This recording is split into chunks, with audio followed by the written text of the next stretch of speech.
വിഷ്ണുശാലിനിയുടെ പുതിയ എപ്പിസോഡിൽ ശ്യാമയും കൂട്ടി സത്യഭാമ സന്തോഷത്തോടു കൂടി അങ്ങ് പോവുകയാണ്. അന്നേരം കണ്ണ് നിറഞ്ഞ് ഇങ്ങനെ ശാലിനി സ്വാമിയെ തൊഴുത് നിൽക്കുമ്പോൾ സന്തോഷമായില്ലേ വാ പോകാമെന്ന് ഇങ്ങനെ വിഷ്ണു പറയുകയാണ്. തുടർന്ന് ശാലിനി വിഷ്ണുവിനോടൊപ്പം പോകുന്നുണ്ട്. അതേസമയം സ്വാമിയാണെങ്കിൽ വിഷ്ണുവും ശാലിനിയും കൂടി ഇങ്ങനെ പോകുന്ന നോക്കി നിൽക്കുകയാണ്. എന്നിട്ട് ഇങ്ങനെ നോക്കിയിരിക്കുന്നുണ്ട്. മനസ്സിൽ പറയുകയാണ് മരുമകൾ പ്രസവിക്കും മൂത്തയാൾ എന്ന് പറഞ്ഞിട്ട് സ്വാമി വീണ്ടും അങ്ങ് കണ്ണടച്ചിരിക്കുകയാണ്.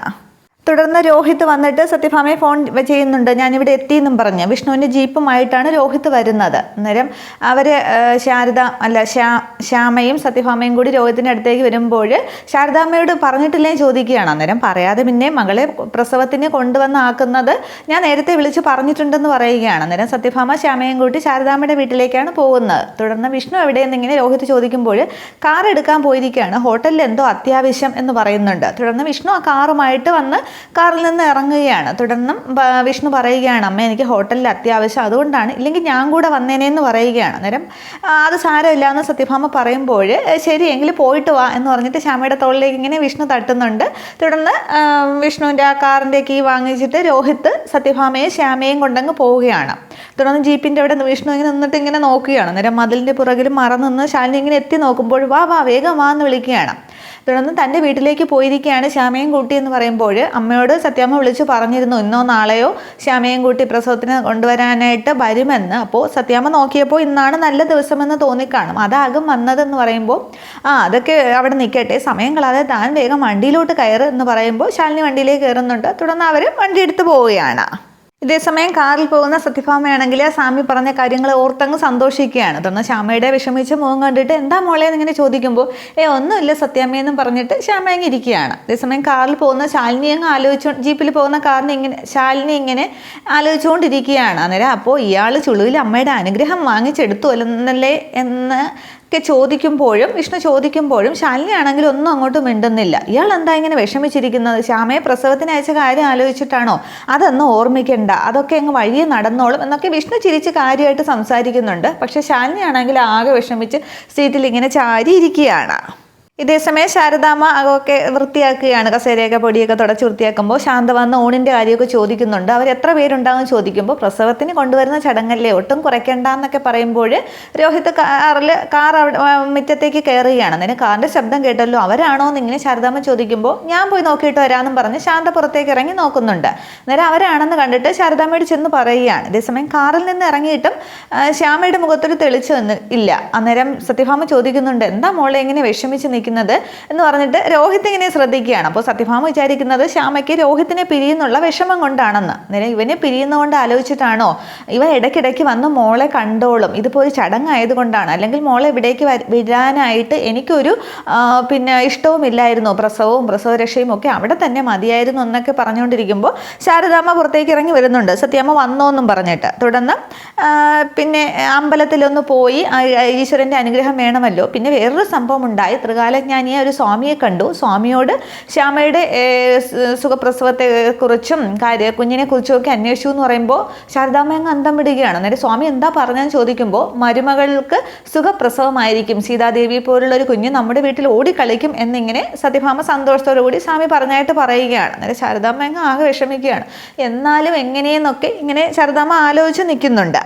ഇതേസമയം ശാന്ത ആരതിയുമായിട്ട് വന്ന് ശാരദാമ്മയെന്ന് വിളിക്കുമ്പോൾ ശാരദാമ്മ ഇങ്ങനെ ആലോചിച്ച് അങ്ങനെ നിൽക്കുകയാണ്. അന്നേരം അത് കണ്ടിട്ട് സത്യാമ്മ ശാരദാമ്മയെന്ന് ഒന്നുകൂടെ വിളിക്കുമ്പോൾ ഇങ്ങനെ എന്താണെന്ന് പറഞ്ഞ് ഇങ്ങനെ ഞെട്ടി ഇങ്ങനെ നോക്കുകയാണ്. അന്നേരം എന്താ ഒരു പരിഭ്രമം പോലെയെന്ന് ഇങ്ങനെ സത്യഭാമ ചോദിക്കുമ്പോൾ അല്ല ദേവി ഇത്രയും കനിഞ്ഞ് അനുഗ്രഹിച്ചല്ലോ എന്ന് പറഞ്ഞിട്ട് ശ്യാമ ഇങ്ങനെ നോക്കുകയാണ്. തുടർന്ന് ആരതിത്തട്ടം വാങ്ങിയിട്ട് രണ്ടുപേരോടും ചേർന്ന് നിൽക്കാനായിട്ട് ശാരദാമ്മ പറഞ്ഞ ശേഷം രോഹിത്തിനെ ശ്യാമയെ ഇങ്ങനെ ആരതി ഒഴിഞ്ഞ ശേഷം അകത്തേക്ക് സ്വീകരിക്കണം വാ മക്കളെ എന്ന് വിളിക്കുമ്പോൾ എല്ലാവരും കൂടി ശ്യാമയും രോഹിത്തും പിന്നെ സത്യഭാമയും കൂടി ശാരദാമ്മയുടെ പിറകെ അകത്തേക്ക് കയറുന്നുണ്ട്.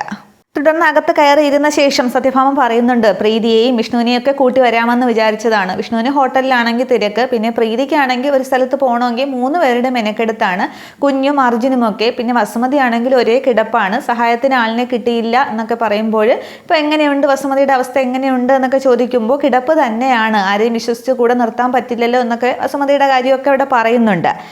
തുടർന്ന് സത്യഭാമ ശാരദാമ്മയോട് പറയുകയാണ് ശാരദാമ്മ പ്രസവിച്ച മോളാണെന്നറിയാം, എന്നാലും ഇവളെ ഒന്ന് പ്രത്യേകം ശ്രദ്ധിക്കണം. വയറുവേദന വന്ന് അന്ന് ഹോസ്പിറ്റലിൽ പോയതിന് ശേഷം മുടി കെട്ടിയ ഒരു അവസ്ഥയിലാണ്, ഒരു സന്തോഷവുമില്ല എന്ന് പറയുകയാണ്. അന്നേരം ഞാൻ ശ്രദ്ധിച്ചോളാം എന്നിങ്ങനെ ശാരദാമ്മ പറയുകയാണ്. തുടർന്ന് ശ്യാമയോടും പറയുന്നുണ്ട്, മരുന്നും ജ്യൂസും ഒക്കെ കറക്റ്റ് സമയത്ത് കഴിക്കണം, ഭക്ഷണം കഴിക്കണം, ഒന്നിനും ഉപേക്ഷ വിചാരിക്കരുത് എന്നൊക്കെ പറയുമ്പോൾ രോഹിത് കളിയാക്കി ചോദിക്കുന്നുണ്ട്, സത്യാമ്മ എത്രാമത്തെ തവണയാണ് ശ്യാമയോട് പറയുന്നതെന്ന്. അന്നേരം ഞാനല്ലാതെ പിന്നെ ആരാടാ പറഞ്ഞു കൊടുക്കാനുള്ളത്, ഇപ്പോഴത്തെ കുട്ടികളാണ്, ഉപേക്ഷ വിചാരിക്കും എന്നൊക്കെ പറയുമ്പോൾ എല്ലാവരും അങ്ങ് ചിരിക്കുകയാണ്. ശാരദാമ്മ ശ്രദ്ധിച്ചോളാം എന്ന് പറയുകയാണ്. തുടർന്ന് എന്നാൽ ഞങ്ങൾ ഇറങ്ങട്ടെ എന്നും പറഞ്ഞ് സത്യഭാമ എഴുന്നേൽക്കുമ്പോൾ, അയ്യോ ഇത്ര പെട്ടെന്നോ, വന്നിട്ട് ഒരു ഗ്ലാസ് വെള്ളം പോലും കുടിച്ചില്ല എന്ന് പറയുമ്പോൾ പിന്നെ ശാന്ത പറയുന്നുണ്ട്, ഞാൻ പെട്ടെന്ന് ഭക്ഷണം എടുത്ത് വയ്ക്കുക, ഒരു 5 മിനിറ്റ് ചൂട് പാലപ്പവും കറിയും ഉണ്ട് എന്ന് പറയുമ്പോൾ, ഒന്നും വേണ്ട, പോയിട്ട് കുറച്ച് തിരക്കുണ്ട്, ഇവളെ വയറ് നിറച്ച് കഴിപ്പിച്ചാൽ മതി എന്ന് പറയുമ്പോൾ, എന്നാലും സത്യാമ്മ എന്ന് പറയുമ്പോൾ സാരമില്ല അതൊക്കെ പിന്നീടാകാമെന്നിങ്ങനെ സത്യഭാമ പറയുകയാണ്. തുടർന്ന് രോഹിത് പറയുന്നുണ്ട്, സത്യാമ്മ ഞാൻ 1 മിനിറ്റ് ശ്യാമയോടൊന്ന് സംസാരിച്ചോട്ടെ എന്ന്. അങ്ങനെ ചിരിച്ചുകൊണ്ട് സത്യാമ്മ പറയുകയാണ്, ഓ ആയിക്കോട്ടെ എന്ന്. അന്നേരം ശ്യാമയെ വിളിച്ചുകൊണ്ട് രോഹിത് പുറത്തേക്ക് ഇറങ്ങുകയാണ്. തുടർന്ന് അവർ റൂമിലേക്കാണ് പോകുന്നത്. നേരെ ശ്യാമയെ എന്ന് വിളിച്ചിട്ട് തൻ്റെ പോക്കറ്റിൽ നിന്നും കുങ്കുമപ്പൂവിൻ്റെ ഒരു ഡപ്പ എടുത്ത് ശ്യാമയുടെ കയ്യിലേക്ക് വെച്ച് കൊടുക്കുകയാണ്. കുങ്കുമപ്പൂവാണെന്ന് പറഞ്ഞിട്ട്. അന്നേരം രോഹിത് എന്നിങ്ങനെ വിളിക്കുമ്പോൾ എന്താണോ എന്നിങ്ങനെ ചോദിക്കുകയാണ്. അന്നേരം എനിക്ക് ഇനിയെങ്കിലും രോഹിത്തിനോട് ആ സത്യം തുറന്ന് പറയണം, ഇല്ലെങ്കിൽ ഇന്ന് നെഞ്ചു പൊട്ടിപ്പോവും അത് എന്നും പറഞ്ഞ് ശ്യാമ ഇങ്ങനെ പറയാൻ തുടങ്ങുമ്പോൾ രോഹിത് അങ്ങനെ വാ പൊത്തുകയാണ്. താൻ ഇനി ഒന്നും പറയണ്ട, പിന്നെ തന്നെ എനിക്ക് മനസ്സിലാവില്ലെന്നാണോ താൻ കരുതിയത്? നമ്മൾ ഒരുമിച്ച് ഒരു റൂമിൽ കഴിയുന്നവരല്ലേ? അന്ന് സീമന്തത്തിന് വയറുവേദന ഹോസ്പിറ്റലിൽ പോയതിന് ശേഷം തൻ്റെ വിഷമവും ഈ മൂടിക്കെട്ടിയ അവസ്ഥയും ഒക്കെ ഞാൻ ശ്രദ്ധിക്കുകയാണ്. പിന്നെ മാറിയിരുന്നുള്ള ഒറ്റ ഇരിപ്പും കരച്ചിലും ഒക്കെ എനിക്കെല്ലാം മനസ്സിലാകുന്നുണ്ട്. തനിക്ക് പേടിയല്ലേ കുഞ്ഞിന് എന്തെങ്കിലും സംഭവിക്കുമെന്നോ അബോർഷനായി പോകുമെന്നോ എന്നൊക്കെയുള്ളൊരു പേടിയല്ലേ? അന്നല്ലേ തനിക്ക് മനസ്സിലായത് തൻ്റെ വയറ്റിലെ കുഞ്ഞിനെ എല്ലാവരും എന്തുമാത്രം സ്നേഹിക്കുന്നു എന്നുള്ളത് ഒക്കെ. പിന്നെ കല്യാണം കഴിഞ്ഞതിന് ശേഷം താൻ കാണിച്ചു കൂട്ടിയ അവിവേകങ്ങളും ഒക്കെ ഓർക്കുമ്പോൾ തനിക്ക് ആകെപ്പാടെ കിടന്ന് വീർപ്പ് മുട്ടുകയല്ലേ? അതുകൊണ്ടൊക്കെ അല്ലേ ഇങ്ങനെ വിഷമം എന്നൊക്കെ ചോദിക്കുമ്പോൾ ശ്യാമ ഇങ്ങനെ നോക്കിക്കൊണ്ട് തന്നെ നിൽക്കുകയാണ്. തുടർന്ന് പറയുന്നുണ്ട്, ഇന്നാണ് ഞാൻ ജീവിതത്തിൽ ഏറ്റവും കൂടുതൽ സന്തോഷിച്ച ദിവസം, അതെന്താണെന്ന് അറിയാമോ എന്ന് രോഹിത് ചോദിക്കുകയാണ്. അന്നേരം എന്താണെന്നിങ്ങനെ ശ്യാമ ചോദിക്കുമ്പോൾ, സിദ്ധം പറഞ്ഞില്ലേ പെൺകുഞ്ഞാണെന്ന്, താൻ എൻ്റെ ജീവിതത്തിലേക്ക് കടന്നു വരുന്നതിന് മുമ്പ് എൻ്റെ അമ്മയാണ് എന്നെ ഏറ്റവും കൂടുതൽ സ്നേഹിച്ചുള്ളത്, എൻ്റെ അമ്മയുടെ ആത്മാവാണ് ജീവനായിട്ട് തൻ്റെ വയറ്റിൽ തുടിക്കുന്നതെന്ന് പറയുമ്പോൾ ശ്യാമ അങ്ങ് ഞെട്ടുകയാണ്. അന്നേരം ശ്യാമ ഹോസ്പിറ്റലിൽ അബോർഷനായതും ഡോക്ടർ പറഞ്ഞതൊക്കെ അങ്ങ് ഓർക്കുന്നുണ്ട്. തുടർന്ന് പറയുന്നുണ്ട്, താൻ ഇനി ഒന്നും വിഷമിക്കുകയൊന്നും വേണ്ട, നമ്മുടെ പ്രണയമാണ് ഈ വയറ്റിലുള്ളത്, താൻ ഭംഗിയായിട്ട് ഭക്ഷണം കഴിക്കുകയും പിന്നെ ശരീരം നോക്കുകയും ഒക്കെ ചെയ്താൽ മാത്രം മതി, ഇനി വിഷമിക്കുകയൊന്നും വേണ്ട. ഇനി എന്തെങ്കിലും തനിക്ക് പറയാനുണ്ടോ എന്ന് ചോദിക്കുമ്പോൾ ഒന്നുമില്ല എന്നിങ്ങനെ ശ്യാമ തലയാട്ടുകയാണ്. തുടർന്ന് ശ്യാമയെ നെറ്റിയിലേക്ക് ഒരു ഉമ്മയൊക്കെ കൊടുത്തിട്ട് ഞാൻ ഇറങ്ങിക്കോട്ടേയും ചോദിക്കുകയാണ്. അങ്ങനെ ചിരിച്ച് ശ്യാമ പറയുന്നുണ്ട്. തുടർന്ന് രോഹിത് ഇറങ്ങുകയാണ്. വാതിൽക്കൽ എത്തിയിട്ടും രോഹിത് ഇങ്ങനെ സന്തോഷത്തോടെ തിരിഞ്ഞു നോക്കുമ്പോൾ ശ്യാമ ഇങ്ങനെ തല ഉലുക്കുകയാണ്. അന്നേരം ആ രോഹിത്തിൻ്റെ കുഞ്ഞിനെ കുറിച്ചുള്ള സങ്കല്പങ്ങളിലും സന്തോഷങ്ങളിലും ഒക്കെ പിന്നെ ശ്യാമയ്ക്ക് അത് പറയാനായിട്ട് കഴിയുന്നില്ല. തുടർന്ന് സത്യഭാമ ശാരദാമ്മയോട് പറയുന്നുണ്ട്, ശ്യാമയ്ക്ക് പ്രസവരക്ഷയ്ക്കുള്ള കുറച്ച് മരുന്നുകളൊക്കെ ഞാൻ കൊടുത്തയക്കുന്നുണ്ട്. അന്നേരം അതൊന്നും വേണ്ടാന്ന് പറയുമ്പോൾ അതിൻ്റെ ആവശ്യമുണ്ട് എന്നിങ്ങനെ ഭാമ പറയുകയാണ്. ഈ സമയത്താണ് രോഹിത് ഇറങ്ങി ചെല്ലുന്നത്. അന്നേരം നിൻ്റെ യാത്ര പറച്ചിലൊക്കെ കഴിഞ്ഞോ എന്ന് ചോദിക്കുകയാണ്. അന്നേരം ആ കഴിഞ്ഞു എന്ന് പറയുമ്പോൾ ശ്യാമ എവിടെയും ചോദിക്കുമ്പോൾ അകത്ത് റൂമിൽ തന്നെ ഇരിപ്പാണ്, കുറച്ച് സങ്കടത്തിലാണെന്ന് പറയുമ്പോൾ അത് കാണും, കല്യാണം കഴിഞ്ഞിട്ട് നിങ്ങൾ ആദ്യമായിട്ട് പിരിഞ്ഞ് താമസിക്കുകയല്ലേ, നിനക്ക് ഇടയ്ക്കിടയ്ക്ക് ഇവിടെ അവിടെ താമസിക്കുകയൊക്കെ ചെയ്യാം അല്ലേ ശാരദാമ്മയും ചോദിക്കുമ്പോൾ ശാരദാമ്മ അങ്ങ് എല്ലാം സമ്മതിച്ച് തല കുലുക്കുകയാണ്. വേറെ ഏതോ ലോകത്തെന്ന പോലെ എല്ലാവരും അഭിനയിച്ച് തീർക്കുകയാണ് അവിടെ ശാരദാമ്മ, സത്യം അറിയാവുന്നത് കൊണ്ട്. തുടർന്ന് ഇതൊരു ചടങ്ങെന്നേ ഉള്ളൂ, ഭർത്താവിൻ്റെ സാമീപ്യമാണ് ഗർഭിണികൾക്ക് വേണ്ടത് എന്നൊക്കെ പറയുമ്പോൾ ശാരദാമ്മ എല്ലാം തലവരിക്ക് സമ്മതിക്കുകയാണ്. തുടർന്ന് ഞങ്ങൾ ഇറങ്ങട്ടെ എന്നും പറഞ്ഞ് രോഹിത്തും സത്യഭാമയും കൂടി അവിടെ നിന്ന് പോവുകയാണ്. വളരെ സന്തോഷത്തിലാണ് അവർ പോകുന്നത്. പക്ഷേ ശാരദാമ്മയാണെങ്കിൽ ആകെ വിഷമിച്ചാണ് നിൽക്കുന്നത്. തുടർന്ന് ശാരദാമ്മ റൂമിലേക്ക് വന്ന് നോക്കുമ്പോൾ ആ കുങ്കുമപ്പൂവും ഇങ്ങനെ പിടിച്ചുകൊണ്ട് ശ്യാമ ഇങ്ങനെ വിഷമിച്ചിരിക്കുകയാണ്. അത് കാണുമ്പോൾ ശാരദാമ്മയ്ക്കും വിഷമാവുകയാണ്. ഇത്രയും ആകുമ്പോൾ എപ്പിസോഡ് അവസാനിക്കുകയാണ്.